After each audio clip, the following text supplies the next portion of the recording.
Welcome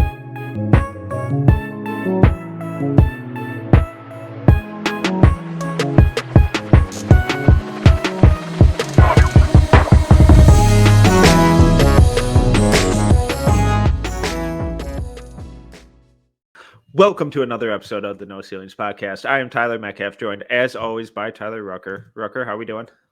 Metcalf doing good. You know, life is good. We took a week off last week. We had to celebrate the holiday. So I hope everyone missed us because we all missed you. How about yourself, Metcalf? How are we doing?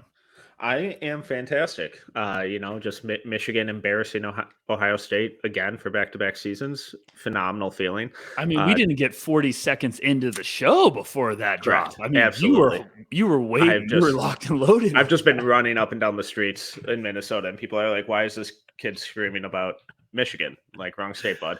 But you got to celebrate them when you get them, especially when they're that dominant. Oof.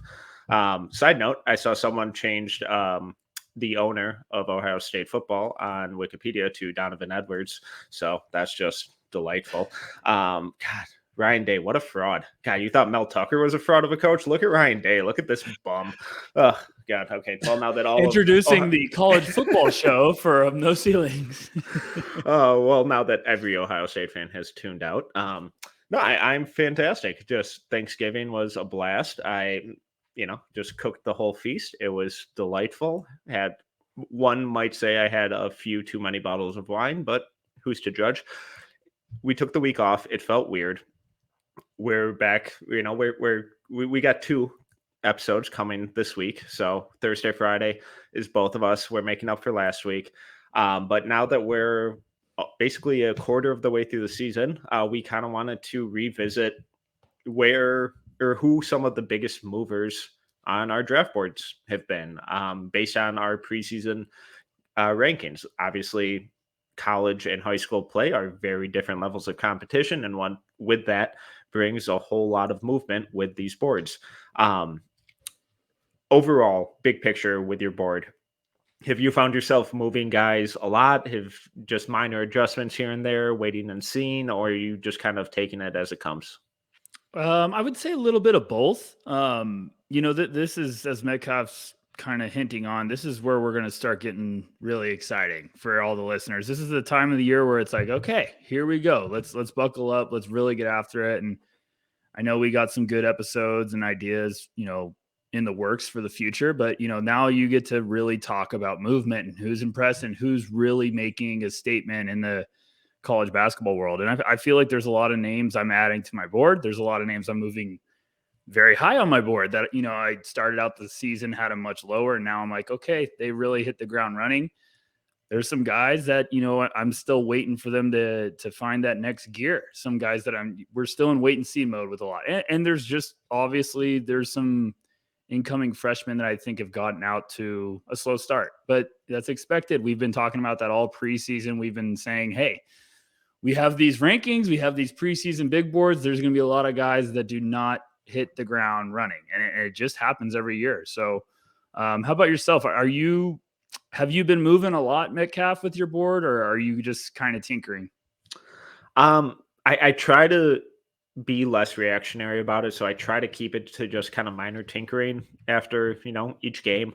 But there have been some pretty drastic movers where a lot of things early on are like, I want to be patient with these guys, and I really try to be patient, but some of them early on, it's been a struggle, or it's been a complete breakout. And it's like, oh my God, okay, this feels real now that we're 7, 8, 9 games in, and it's consistent production at a really high level. It's like, oh, this is exciting and not what I anticipated. So there are, of course, some outliers where there have been really big movements, but I really try to just keep it to small adjustments here and there, because I don't want to be overcome with just a great game or an awful game. That's why, just even guys who I didn't get to as much during the regular season, when we get to the end of the season and I go back and revisit, I try and avoid those outlier box score games where, okay, so this game he put up 40 and 10. Awesome. I bet that's going to be a lot of fun to watch, but that's not really who he was all season. So I try to be less reactionary about it, but there's only so long I can hold out. Yeah, I feel with most of the big name guys that we're going to probably talk about in this episode that have gotten off to slow starts, I feel like those are the names that I will tinker with my rankings a little bit, because I'm not ready to, let all of my stock go when it comes to those guys. Because some guys, all of a sudden it takes that 14th game of the year where it's like, oh, there's the light switch. It finally came on. And, a lot of these guys I'm talking about, like moving up a big amount, it's because you were wondering if they were going to be ready to roll when the season started. And there's been some guys that I've been very impressed with how they're starting to play lately. And, it's an exciting time, but I'm right there with you. I don't like to overreact too much. I like to be the guy that's like, hey, let's calm down. Woo-saw. Like let's breathe a little bit. It's the 8th game of the year for some of these teams. Some teams have only played 7, and we got a long way to go. Like you said, we're almost a quarter of the way in, and a lot of basketball, a lot of names getting thrown out there, a lot of people excited to say they were first. I don't want to go into detail about that. That's not my fight. But hey, we're partying, we're having fun, and no ceilings NBA draft show with Tyler Metcalf. What's better than that? Where do you want to start? Hit me with it. Oh God, where to? All right, yeah, I'll go first, and I want to start on a positive note. So, okay. So we're talking guys moving up and guys moving down. For everyone that's not following us, because I went on a little rant there. Moving up and moving down. That's what we're talking about. Yep. So big movers, not guys we've moved up like 3 spots. Okay. That's boring, because next week they may be down 3 spots. Who cares? I'm talking about guys who we've kind of adjusted significantly into basically different tiers. The first one that I want to talk about is Anthony Black. Ooh, I like where this episode's going already. Bless your heart. I knew, it takes a man to put his feet down and say, I was wrong. And here we are, Metcalf. You get to have that moment with this day. What a glorious episode this is. History, folks. Yeah. So, I think for a while I was probably one of the lower people on Black, especially among the No Ceilings group. The kind of pre-college stuff, mainly the FIBA stuff, I was hesitant to buy in on. It was impressive. It was also against just awful competition and athleticism. Then the first couple games of the year, he looked bad.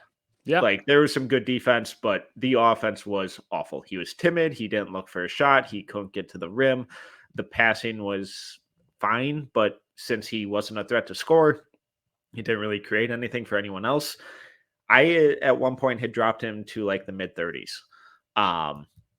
He's back up into the fringe lottery for me now though. What he showed in Maui, he was aggressive, he was dynamic off the dribble, he was hunting his shots at the rim. I'm still not buying the shot. He still doesn't look super confident in it, but his overall approach, it was complete night and day to the first couple games of the season where he was deferring basically everything. And he took over this team and was like, this is my team. I am getting my bucket. I'm setting up teammates. I'm playing really in your face defense. I thought he has been incredibly impressive. Yeah, I'm right there with you. He's been sensational. His first 3 games of the year, he averaged 6 points total. Yeah.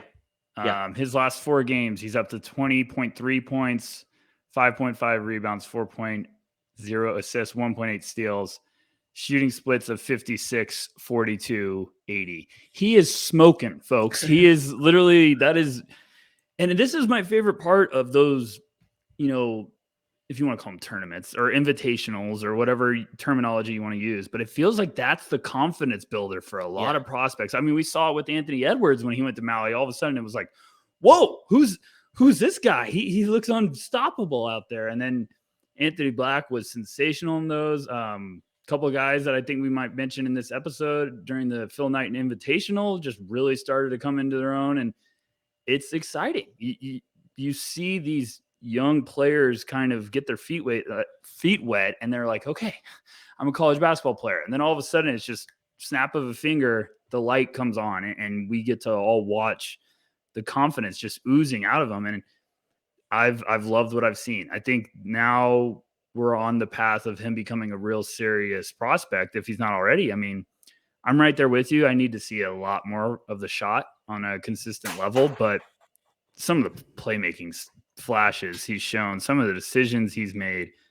One of those Maui games, if anyone hasn't watched, I mean, go watch him as a playmaker. My goodness, some of the reads he had. So he's got skills. I'm just trying to, the rest of the year, I want to gauge where do I think his next, like, what is his ceiling? Yes, no ceiling. But what is his potential? Are we thinking this is a franchise point guard, or is this a guy that's going to be just a heck of an asset on your roster? So that's exactly where I wanted to kind of pivot the Anthony Black conversation. I have no idea what he is. In I don't college, either. Yeah. I kind of expect him to continue dominating like this because he's so much bigger than a lot of the guys who are guarding him, and he just does a really good job of leveraging his size and getting to the rim and using change of pace. I think he's just a fine athlete. I don't think he's anything special, but he looks a little better than I initially thought.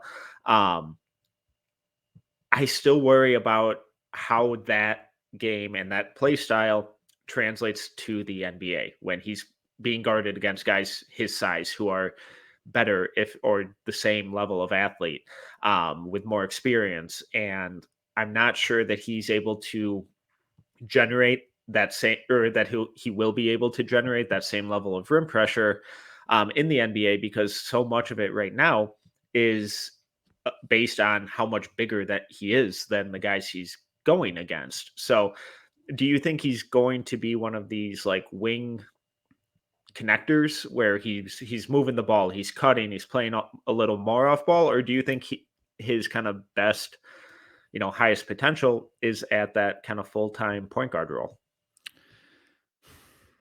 It's a tough one. It's really strange because I'm gonna say something stupid. So Oh, my favorite. yeah, I like to warn the crowd that I'm ready to say something stupid. I feel like with what Tyrese Halliburton is doing right now in the NBA. Oh no. No, I'm saying I think you have to almost hope that that's the type of gadget player you're getting, like the bigger guy that he can take the ball and be a ball handler if you need to. But I think you could play him off the ball. His playmaking makes him so special. His vision, he makes everybody on the court better. And I'm not saying he is Halliburton because Yeah. Halliburton's one of my favorite prospects I've ever evaluated in my life. Same. But I'm saying that idea of a combo guard that can be a connecting piece that when he's on the court, everybody else is better because he has the vision to put people in positions to succeed. And, Halliburton as a prospect, everyone was really skeptical about the shot. Looks pretty good right now. And I want this to not sound bad. I don't think he's going to be a franchise point guard. Yeah. I think he's going to be an unbelievable connecting piece if he goes to the right place. And I, in a weird way, I think that is a better outcome for him because I don't know if I trust him to give him the ball and be like, you're running the offense every single night, all game long, because he's just not there yet as when it comes to his athleticism, his quickness, and, putting guys like Marcus Smart on him all game. No, that's not going to happen, but he's a smart player. If you put him with another guard and you guys can kind of play them together, I think then you have something special in your backcourt. And I know I threw Halliburton's name out there, but that's the idea I'm trying to express. And if I failed, you could tell me that. I'm fine with it. And the tough part, and I get where you're going with it. So it's just a little crazy. The player that kind of comes to mind when you talk about like that gadgety, do a little bit of everything type player, I think more like Kyle Anderson, a more athletic Kyle Anderson. I just because if you have Black running the point in the NBA, I'm not saying that he can't. The shot has to make some serious strides between now and then, and I worry that it is capable of doing so. I'm not a shot doctor. I have no idea what the glaring or the big issues are with it. The biggest thing that I see is that he doesn't want to take them. He's taken a couple wide open catch and shoots. He'll take some, pull ups later in the clock, but he is rarely looking at the rim when the ball swings to him, and he's looking to either move it or attack off the dribble. In college, awesome. Those aren't necessarily bad habits, but it tells me that he's not confident in his shot. And if that outside shot isn't just at an average level, that's all it needs to be. I worry about how much he can really be that primary initiator, and how kind of detrimental that could be to his long-term outcome. Yeah, I completely agree. And I know I'm throwing out that name, but it's the first name I'm thinking of where it's like now Halliburton's turned into a unbelievable star in the league, and he's playing outstanding basketball. I think I haven't checked the updated stats, but he's leading the league in assists. So I'm throwing a huge name out there. I understand that, but I'm saying early on the idea of Halliburton was a connecting piece. But like you said, Metcalf, the difference between those two, one of the guys was very confident to shoot the outside shot in college. We're going to have to wait and see when it comes to Anthony Black, but he's on the right path. And all it takes is, a couple of games for everything to switch. But I think he was 25% in his first 3 games from 3. And now all of a sudden he's, above 40. So he's red hot, but we need to see if that can keep up. Yeah. And I'm fascinated to see how he kind of continues to alter his game as Nick Smith gets reintegrated back into the team. Yes. I think that addition is going to be huge for that team's offense. But who is the first name that you had on your list? For my moving up, I got to give some love. Ausar Thompson got the chance to go scout the overtime elite. Oh, what was it, last week? Gosh, everything's blurring together. And I was very excited to get a live look at Amen and Ausar, and I just left moving Ausar up a lot. And I've been intrigued with him and excited about him as a prospect this whole year, but I'm getting into that top 6 range right now with him. I was very, very pleased with what I saw from him. He just plays the game like a guy that I think teams are going to really, really be fascinated with his skills. And I want to say Amen blew me away too. I was very, very impressed, but I think it's 2 different levels of, uniqueness with both of them. Like everyone's going to call them the Thompson twins and like, oh, blah, blah, blah, blah. One can't shoot, or they both can't shoot. One's less of a shooter. And I came away very, very impressed with Ausar Thompson.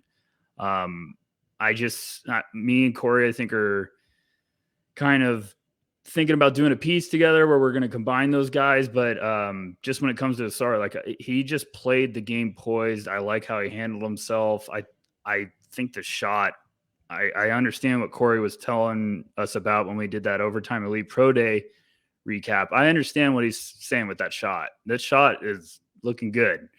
And it's funny because in warmups, he's really detailed on fixing it. And then the game started, and it was almost like it bugged me how much he was trying to fix it. Like it was a little slower. And I was like, okay, is that going to be your release in the game? Expand on that. Like what specifically was he doing? It's just catch. And you could tell he's trying to robotically do the same thing each time, but it's taking away from that natural shooting rhythm. So it's almost he's it just bugs me sometimes because you can tell he's thinking about it every time. So he's going step 1, step 2, step 3. Which it sometimes is a good thing, sometimes it's a bad thing because the guy could be thinking too much. But the game started, and I think his first shot, catch and shoot 3, and it was lightning quick, and nothing but net. And I was like, okay, here we go. So I was like, okay, he's putting in the time, he's taking it serious, and just watching the feel for the game on both sides of the ball, I thought he was just fantastic. So really, really excited to keep watching him throughout the year. He's off to a great start. I think I posted today on the No Ceilings Twitter account. He's shooting 42.9% from 3 in his first 4 games. I mean, it was a number I was like, my goodness. So, and I don't care if it's 1 or 2 off or the stats are a little juiced. That's still up there. So yeah, Metcalf, I had to go on a little rant there because I'm too excited about it. And as I said before, his brother impressed me as well. It's just 2 different players. Yeah, no, I gonna cue you up for another rant here because Yeah. Asar is a guy who I haven't revisited in the last couple weeks, and Mhm. he's top of my list to do so. But God, there are just so many goddamn college games. I know. Um, so I just want to get a little more kind of insight and takeaways from Yeah. your in person experience because we think that that's a super valuable learning tool. So he's obviously a little more of an off-ball wing. Did you come away more impressed on how that will translate to the NBA? Do you think there's a little more on-ball potential there, or do you think that being that off-ball scorer and kind of connector and secondary or tertiary playmaker is like his, most favorable outcome? The off ball, he looks like a natural player on the court because he can do. That's what the versatility with Asar really, really popped when I was watching in person. Because off the ball, I still felt he was on the court because he moves, he understands where to find lapses in the defense, and he's also just fantastic when it's transition. Like he knows where his teammates are, where's the look ahead, where to hit people going. I thought he was great off the ball defensively when it came to just like understanding when to gamble, when people, where there's an opening to attack. And Amen is so gifted as a passer. He needs the ball in his hand. He has to have a ball in his hand. And it's not a dig against him. He's the playmaking guy. And he had some passes that I was like, oh my gosh, just from seeing the floor ahead. But he's going to have the ball in his hands a lot. And Asar, I felt he can understand how to move with the ball's not in his hand. It just felt natural watching him on the court. And Amen, I kind of got that vibe where it was like, okay, I'm still trying to figure out what am I supposed to do away from the ball. And Asar's he's got confidence right now shooting away from the ball. He can catch a shoot and put it up right away. Like there's no hesitation. And I just felt, and this is what I've felt the whole time, and we've talked about that on that Overtime Elite episode with Corey. We were saying Amen's going to have to go somewhere that they're going to give him the ball. Yeah. And I really do feel like Asar could have a more natural transition just because he knows kind of how to do the multiple aspects of the game where it's like, okay, I can have the ball in my hand. And he showcased in that game that I watched, like he's fine with it. He makes the right reads. He understands, how to get the ball ahead, where people are going to have wide open lanes. And they're both just fantastic talents. Like I went in there a little skeptical of like all the hype they were getting, because I do that with everyone. And I left there and I was like, it's well worth it. Just it's a lot closer than people are thinking right now. Did I answer your question, or do you need some more? No, feed me the juice. Absolutely. No, and that just kind of goes along with what we've been saying kind of about both of them for a while now, where we see Amen probably having the higher absolute ceiling, where his 99th percentile outcome is higher than Asar's, but his range of outcomes is probably also wider than Asar's, and a lot of that goes into that on-ball comfort level where they've been pretty open about it, where Amen grew up being more of the point guard and Ausar played off ball. And, those are two very different skill sets, and to really drastically shift between one to the other, that's a really big learning curve. And if that range of outcomes, or the likelihood that Ausar hits that quality role player level, at a minimum, I'm talking, minimum, it feels like that's a little safer for him because the shot is really taking steps in the right direction. He does know he's already comfortable moving off ball and playing that off ball defense. And Amen, if that on ball doesn't really click, and if he's really not performing at a high level with the shot and really being able to generate the rim pressure and playmaking, that's tough to then pivot out of that to more of an off ball role. So it'll just be fascinating how their seasons kind of continue down that line. Yeah, I mean, everyone loves hot takes. I'll give a hot take. So I think Amen will be drafted first. Yeah, like before comparing the Twins. I'm not saying first overall. I'm just saying comparing the Twins. Amen over Victor. Yeah, exactly. That's my moving down is Victor Wembanyama. I think Amen Thompson will get drafted before Ausar. But if I was in a front office, I would be banging the table to draft Ausar Thompson because I think there's a lot of really good skills developing. And that shot looks like it's on the right path in a hurry. And you're going to get a complete two-way guard or two-way wing, whatever you want to say. And I thought defensively, he's got the chops to be a pest. Yeah. So there's just a lot that I left there. Like, okay, there's a lot here. Like this is, and I had Ausar probably around that 10 to 12 range. So like I left there like, whoa, what am I thinking? Like, let's move him up. Like I was just like, so there you go. I need to get away from this conversation before I get people scared. All right. I'll go with my next one. Do we want to stay on the positive track, or do you want me to be a Debbie Downer? Let's go one of each. So be a Debbie Downer because we can't. Everyone's gonna hear the positive and just turn it off. I know everyone listening. I know your tricks. Okay. Well, this one personally hurts me because I was super high on him coming out of high school. Hyped him up a lot last year, and I'm not out on him by any means, but he's fallen down, a tier or two, and that's Arthur Kaluma. Wow, I had him as an honorable mention, so we're really going to have some. I feel like we need to play Marvin's Room by Drake in the background right now. We're going to be deep in our feelings. It's tough. Are we thinking this is a struggle, or are we thinking, is this a turnaround, or is this a DEFCON 4? It feels like he's forcing everything right now. So I do think there is a light at the end of the tunnel. I think there's a way out of this, and he just kind of needs to simplify his game. A lot of it feels like the outside shot isn't falling, and that takes away a lot of his kind of driving ability. I think he's a really good at rim finisher. I think he handles contact well. But a lot of his driving opportunities come from the threat of the outside shot. And if the shot isn't there, a lot of that kind of gets closed up.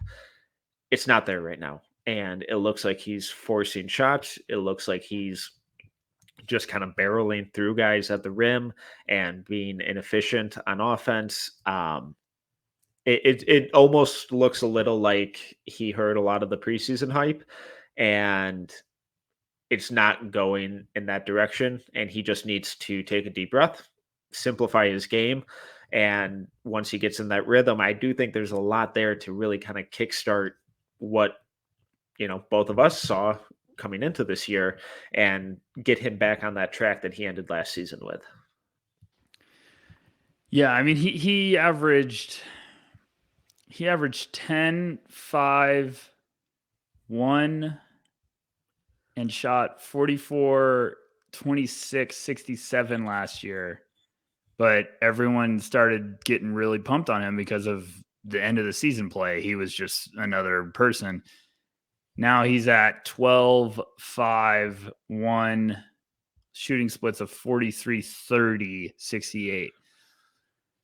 The problem is it's an improvement, but it's not the leap we all wanted. It's not the leap we were all expecting. Like we were hoping that he's his struggle would be 35% from three right now, and it's just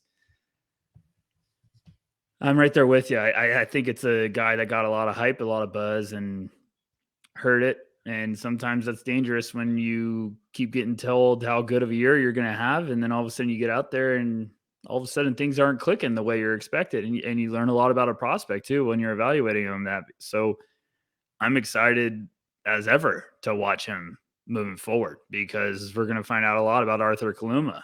I mean, he's struggling, and Creighton's playing good, and he's struggling to get going. They had that loss, but let's see what he can do. I mean, I'm right there with you. I'm moving him down a little bit, but it's one of those that I talked about at the beginning of the show where I'm like, I'm not selling yet. Yep. I'm not selling yet. I'm just, talking to my accountant saying, are we okay? Or if I just keep this, but yeah, looks like a guy that's pushing the issue or trying to force it a little bit too much. And Just want him to calm down. And sometimes all of a sudden it just is one big game could turn everything around, and be waiting and seeing. And trust me, I'll be checking those box scores every day, like I always do.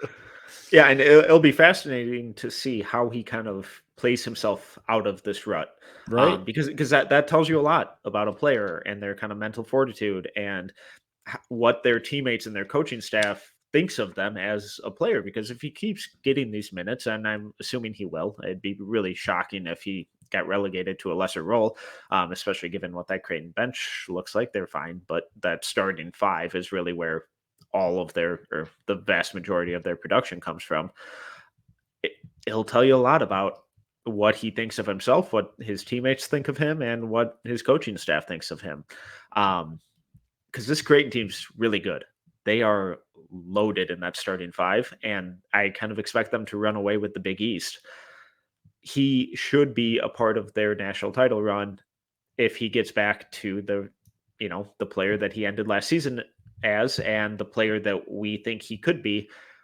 If he doesn't, they might just be a really good regular season team who makes it to, maybe the second weekend.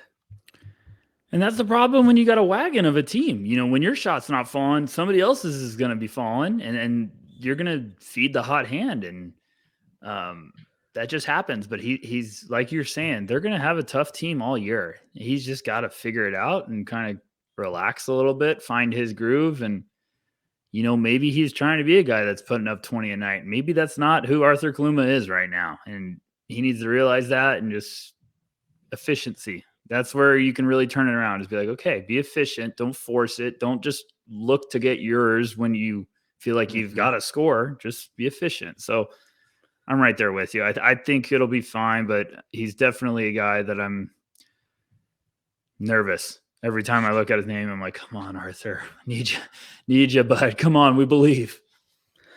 All right, who do you have next? Metcalf, you look like you've had a long day. For everyone that's not watching, Always. you But look I like appreciate the compliment. Yeah, I mean, you look like you've been working hard. So I'm going to make your night. Taran Armstrong is skyrocketing up my board. I'm back, baby. We are back. Cal Baptist basketball. Yes. Let's go. I've loved what I've seen from Taran Armstrong, and I don't care if he doesn't get. I'm back in the movement. We tried to push the movement. I'm back for year 2. Let's party. I've loved what I've seen, and why not? I mean, why is he not?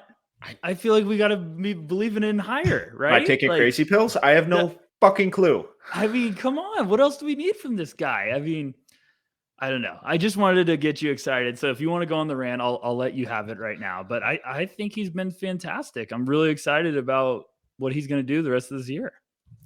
Yeah, and I was tempted to put him on my list, but I'm like, yeah, he's been in my first round all season. That doesn't really qualify. It's like, ooh, moved him up from 27 to 24. Ooh, big mover. No, this dude just fucking rocks. He's so goddamn good at basketball, and for some reason he just never gets the attention or love that he deserves. Probably a lot of it has to do with the fact that he plays at Cal Baptist, who, it isn't the best team on the face of the earth, but he makes everyone on that court better. It is shocking how good of a playmaker he is. I know we went through this last year. That's why he really broke onto the scene in the draft community, because he was the best passing point guard. Actually, he was the best passer in the country last season. That's still the case this season. And the gripe that everyone had with him is that, he can't score, he can't shoot. Well, he's scoring and shooting this year. So where the fuck is the love? I'm in the near future, I will be writing about him, but it's that case of, okay, this guy is a glaring hole and he returns to school, and because of that glaring hole, everyone forgets about him. Well, he improved in that area.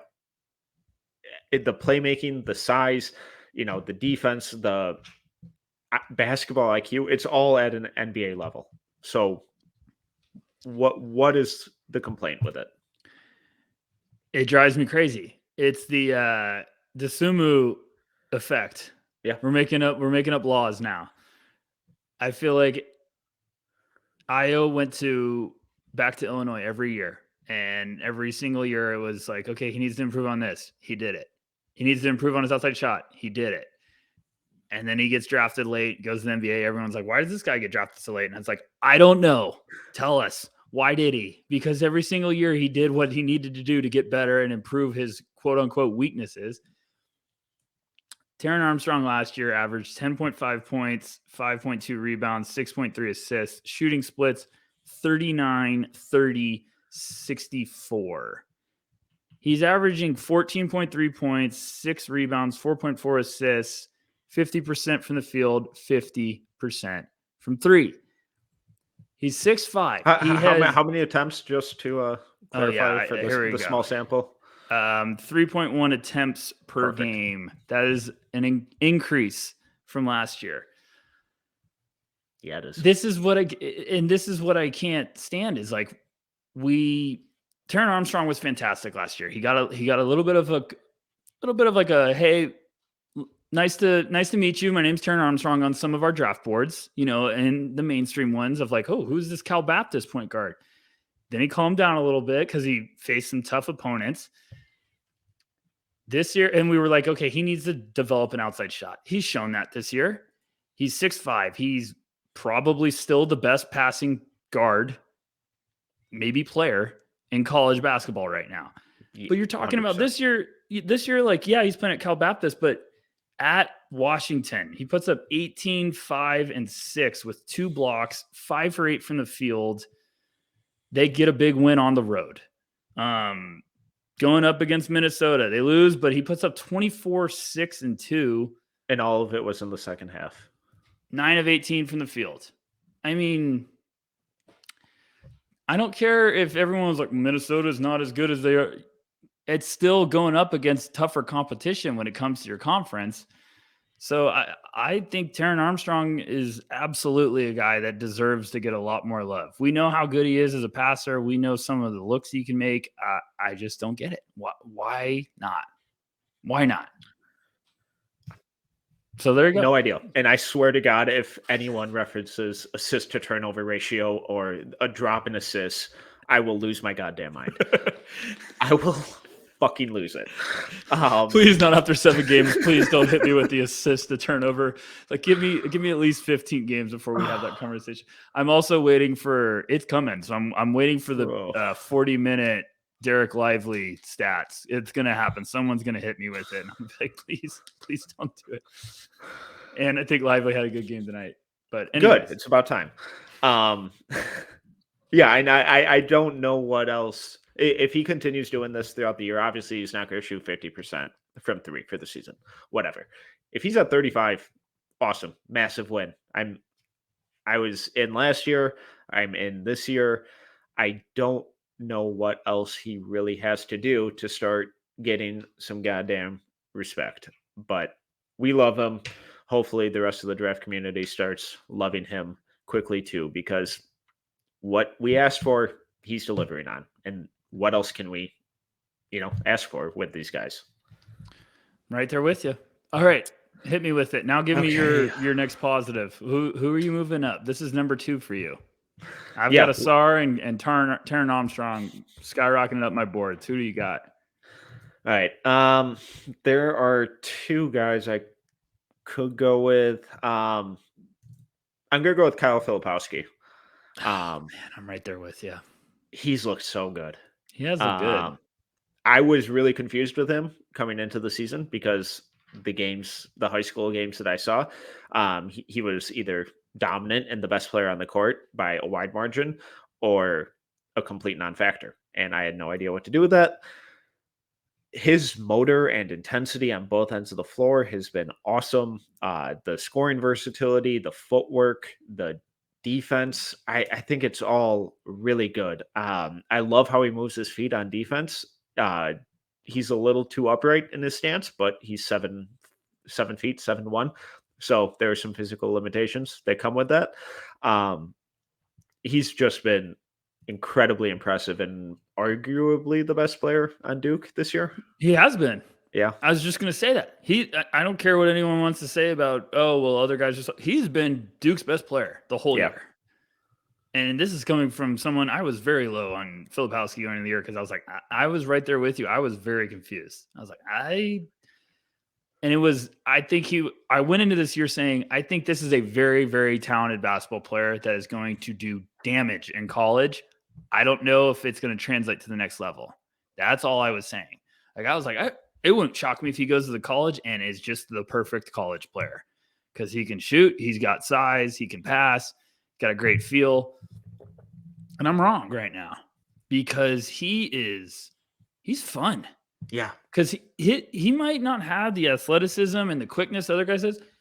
Kyle Filipowski can play his ass off. And his give a shit factor is through the roof. And I respect that. And that's a guy that, yeah, NBA teams are going to be like, who cares? We'll figure it out. He can pass and he can shoot. We will figure it out. And, going up against Ohio State tonight, he had 16, 7, 2, and 3 steals on 6 of 11 shooting. Good.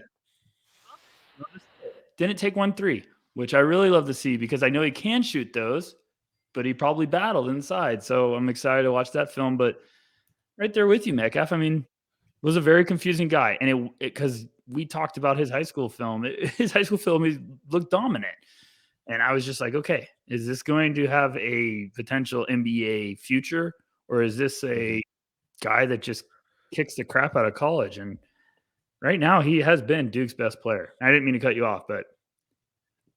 No. So in the NBA, what do we think he is? Do we think he's like a stretch versatile 4, small ball 5, just a pure 5? I kind of get Lauri Markkanen vibes from him. And it's not a white thing. No. I hate when people do that. I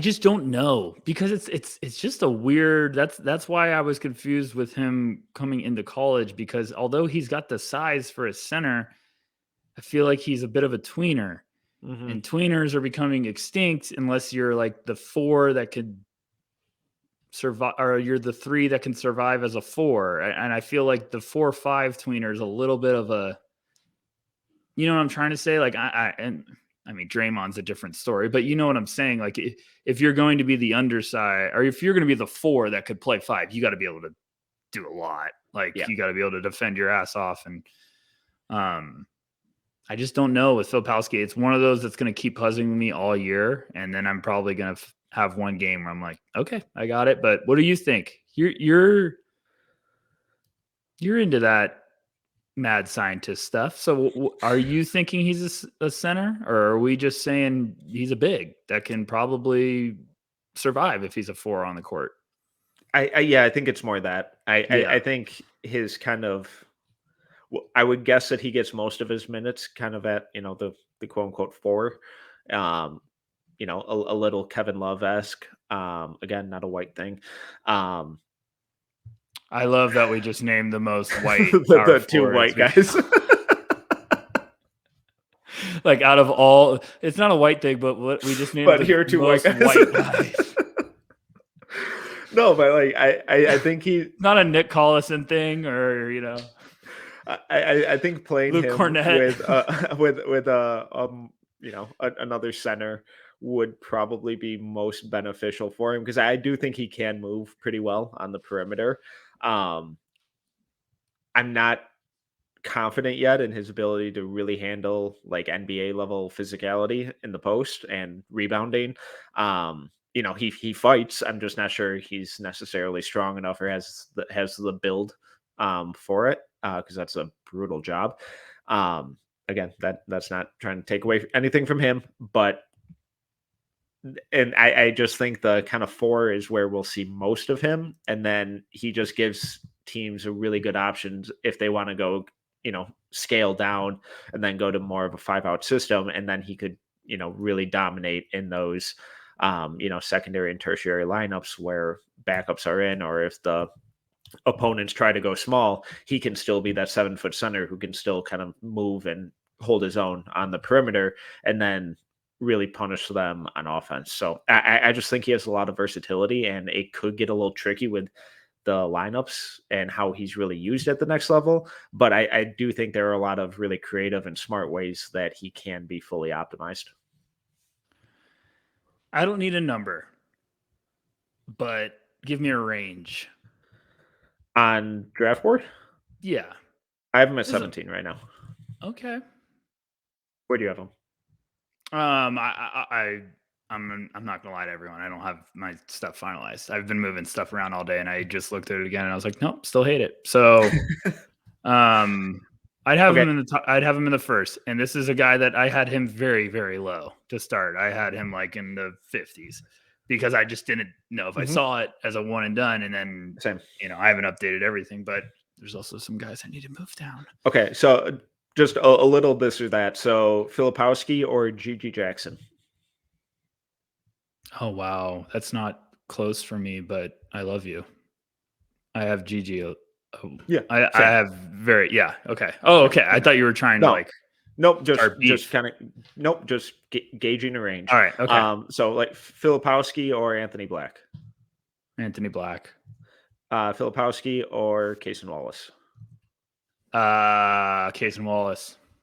Filipowski or Khalil Ware. Now we're getting somewhere. Oh. Oh gosh, I hate this. My problem is I think Khalil Ware has crazy upside, but I would probably go Filipowski right now, and I actually haven't thought of those two. So that's a good debate. The thing with Filipowski is he's shown me a lot more versatility. Ware's shown me some shot blocking, but he's got the J.R. Smith syndrome from outside. He loves to shoot.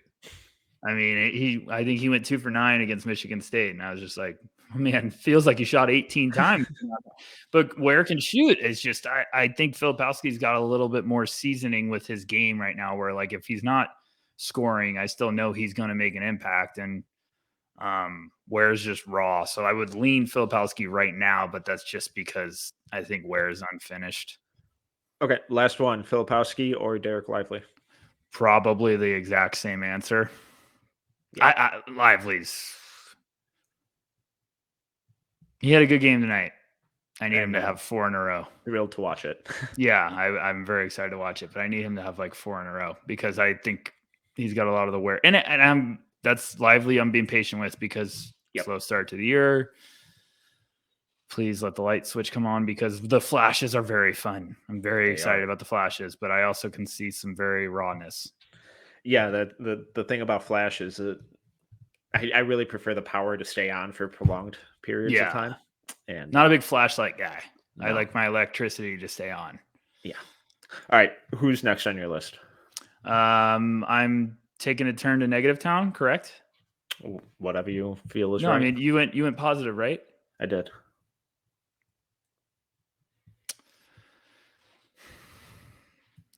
Trying to figure out if I want to set the world on fire or do the smart thing. Why are they not the same thing? Because I sometimes like to introduce a little bit of anarchy. I'll do the smart thing. I got to move him down, Metcalf. Chris Livingston. He is on my list too. I just have to because I think it's one of those situations where I'm going to be annoyed because the light switch is going to come on this year. I feel like I'm at like, an intervention, like trying to I was drinking too much Kool-Aid on the Chris Livingston stock. My name's Tyler Rucker. I feel like the Kentucky syndrome that always comes back to haunt me when it comes to evaluating prospects is hitting with one of my favorite prospects going into Kentucky. So I'm getting just kind of, shot with a shotgun right now, but I still believe the light switch is going to come on at some point of the year. I just right now it's not there for me. He was the last name on my list. It hurts. It's tough. He's trying too hard. He's in his own head. The kind of smoothness and freedom that he played with at Oak Hill, not there right now. when he's trying to help with his rotations on defense, and it's overhelping where he'll be 2, 3, 4 feet into the lane when he just needs to kind of be showing, and then just gives up a wide open corner three. The shot is all over the place, and it looks like he's in his own head about it, where it's not falling. I got to get this to go. I got to get this to go. And he's losing confidence, kind of similar to Kaluma. It just feels like he needs to take a step back, take a deep breath, and just let the game come to him. And he's just making it a lot more complicated than it needs to be right now. Yeah, completely agree with you. I don't want to dwell on it too long because I still really, really like him as a player. I just think that's the ones we're talking about. Not everyone hits the ground running. And Livingston, I thought he was going to be a heck of a prospect this year. He still very much could be, but right now it just looks like the confidence isn't there. All right. Well, that was the last name on my list. Who was the last name on yours? Wait, did I have 3? You have done 3. You had Ausar, Taran, and Livingston. Oh, I thought you wanted to do 4 each. Okay. Yeah. Well, you took my 4th. Oh, okay. So you want the last name on my negative list or positive? Whatever you want. Gosh. Trevon Brazile. What are your thoughts? We haven't talked about him. I'm getting very intrigued. Very intrigued. Yeah, he is. And I don't know if it's the idea or if I'm just like someone's going to steal him and a playoff team's going to steal him. I think that's why I watch him and I'm like, some playoff team's going to add this in the rotation. This is going to be very fun. Tell me why he's not Jackson Hayes or Kai Jones. Oh, I think he's more polished than Jackson Hayes. Well, yeah, and he's a sophomore, and Hayes was a freshman, but Hayes, I also feel like was a YouTube monster, feeding the machine. We all did this. His name is Jackson Hayes. We all did that. It's basically the scene from Fight Club. We're all standing around at Jackson Hayes highlight tape. It's in the center of the table, and we're all repeating, his name is Jackson Hayes.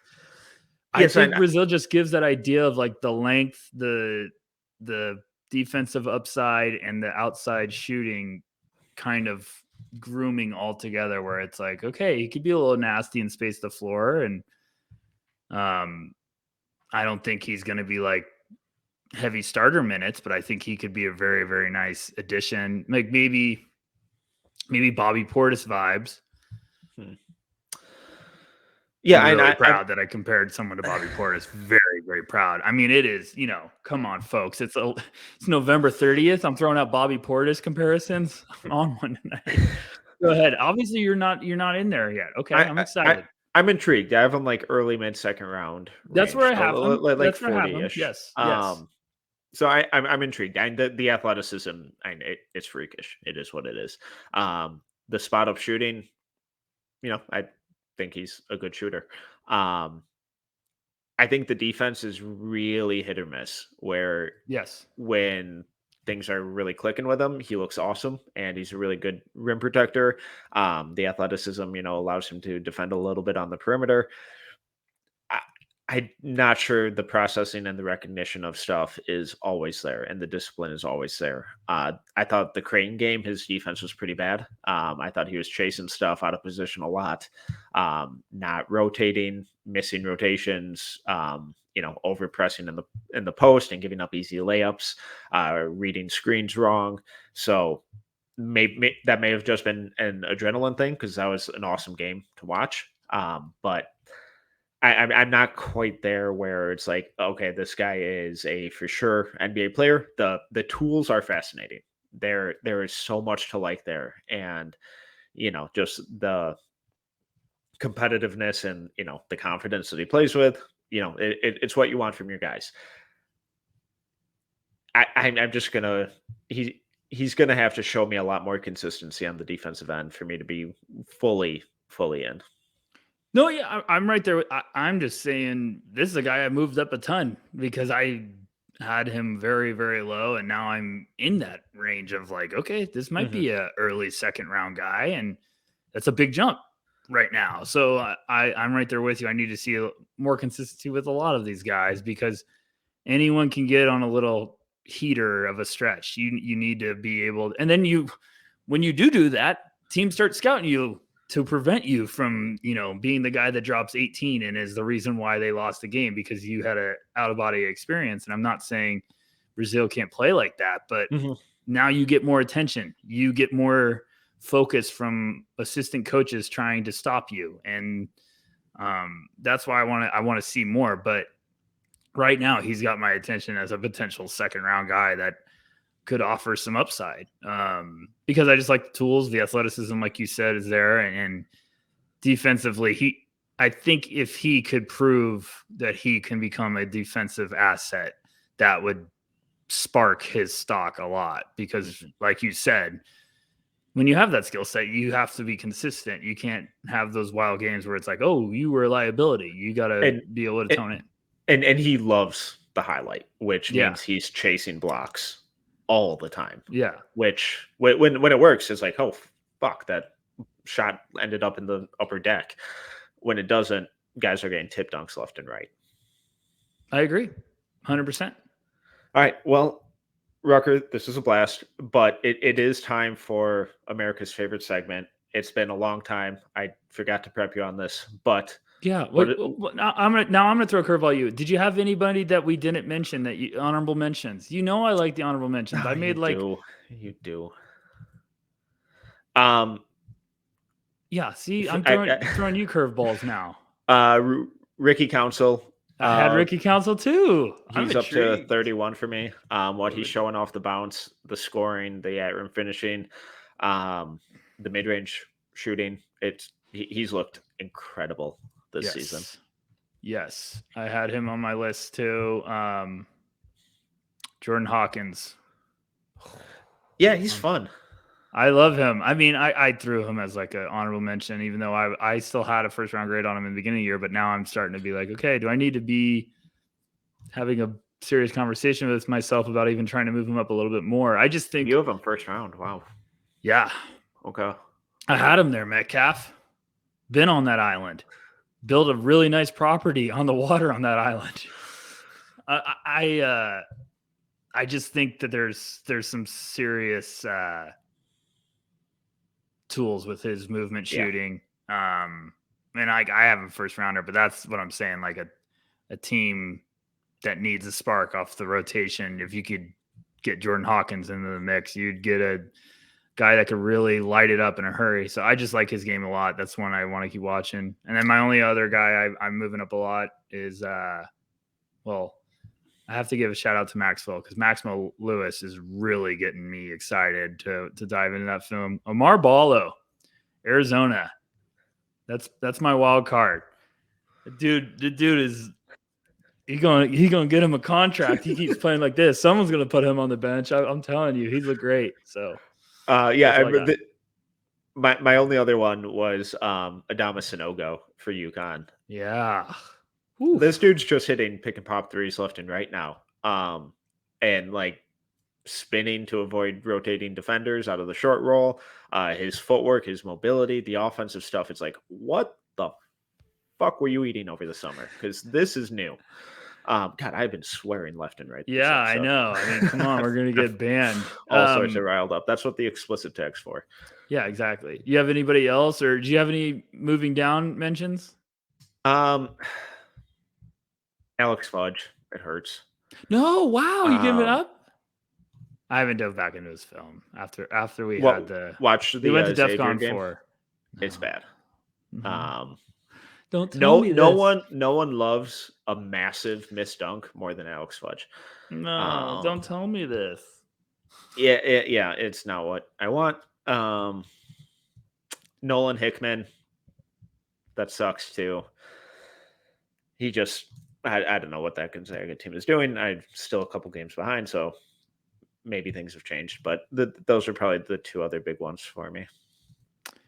Yeah, I got one I'm not ready to say, so I'm gonna pocket it. I need to watch more film before I'm ready to throw that. I'm gonna put it on the burner. We're gonna wait to confront you off air on that. Yeah, and then Dylan Mitchell. I still don't know. Yeah, it's been a bit of a drop for me as well on him. I But still know. But okay, it hit hurts. me. Green room. No. Whoa. Even longer. What's the best thing in basketball you watched recently? Wow. Oh wow, you really talk about a flashback from season 1. The best thing I've watched in basketball lately, besides the Boston Celtics, man, they are whacking right now. Can't relate. I'm sorry about your T-Wolves. The funniest thing is I know the T-Wolves are going to go on a run right now with Towns out, and I'm going to be like, what are we doing? What are we doing? I feel like I'm going to text you every day like a trade machine link with Towns and just be like, so would they do this? Man, best thing I've seen in basketball. Oh man, I wish I knew this answer. I would have just used the overtime elite games, but I don't want to do that. You start it off. There was someone in that overtime elite game that you were Oh my texting us gosh. about. Oh my gosh. Okay, sorry. Thank you for the reminder. Oh my gosh. I've never laughed so hard.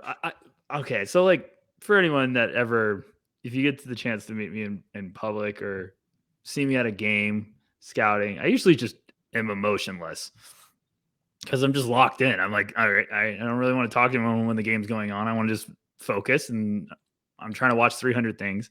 Some people give like fist pumps, some people clap, some people like nod their head. I'm just literally just like a zombie. Ja'Kai Howard in the game I watched, it was like Vince Carter at the Oakland Coliseum, the dunk contest. I mean, he subs in. He comes in off the bench. He subs in. I think the first play he's in, they get a steal and throw it ahead to him. And he does like a windmill, like 1 foot in front of the free throw line. And it looked like he jumped off the trampoline. I mean, I was just like, oh my goodness. And then there's like, I want to say like 3 possessions later, there's another one they throw it ahead. And he just throws down another windmill. And it is a very angry, powerful windmill. Like the ball spiking off the ground. I was like, oh my gosh, dude. Like, and then later, I think the next quarter, he comes in and someone throws up a shot and he literally just goes for a tip dunk and like catches it at the top. Everyone's seen it. It went viral. He catches it at the top, throws down. I swear I thought his head was above the backboard and he dunks on his own teammate. And then he picks up his teammate, which was hilarious. He was just dunking everything in the world. I mean, all they'd do is throw an oop to him and he would just jump over everyone. Then I was just like, and he also, Metcalf, he defends his ass off. He is nasty. So I really liked his shot too in warmups. And if that can click around consistently, I mean, Ja'Kai Howard's going to be a nightmare. I mean, it was, you know, that Gerald Green oop when he threw down windmill and when he was with the Nets. Yeah. I mean, it was like that when you watched it, just because it was so quick and just like angry. And I was like, oh my gosh. So yeah, Ja'Kai Howard putting on the dunk contest in the middle of a game was probably and I was just laughing. Like at one point I actually laughed out loud because the whole gym on the tip dunk was like, oh shit. Like everyone at the same time was swearing. Everyone was like, oh my gosh, what just happened? So yeah, that was the best thing I saw. Go ahead, Metcalf. What about you? I'm gonna go with I talked to you about him before the show, but JJ Starling against Bowling Green. Yeah, JJ, Notre Dame. Scoring, shooting, passing. I thought his passing and on-ball creation in that game was awesome. The November 22nd game, highly recommend going back to watch it because he looked good. He looked very good, and that's exactly what you want to see from a guy like that at this point in the season. Yeah, I mean, those are the ones you get excited about because I remember I always go through the box scores just to try to keep tallies on everyone. And then all of a sudden I'm going through and I'm like, oh, Notre Dame, let's see what JJ did. And I was like, hello, JJ. And I was like, all right, here we go. Let's see what this game's all about. So I'm excited to watch that one. I was pumped that you like started, you were really excited to tell me about it. I was like, oh, JJ, yeah, love that. So, yeah, man, I mean, I'm there's a lot of names we didn't mention tonight. I'm very excited about, very intrigued with guys that, you know, I'm still waiting on. But I think this class is going to be fun. it's just all of a sudden there's going to be like 4 or 5 guys clicking, and it's just going to be like, okay, now we're rolling, because I think we're all waiting, Tariq Whitehead, I think, to get going. I think he's still getting into some game shape. We're waiting for Whitmore to hopefully make his appearance. Please.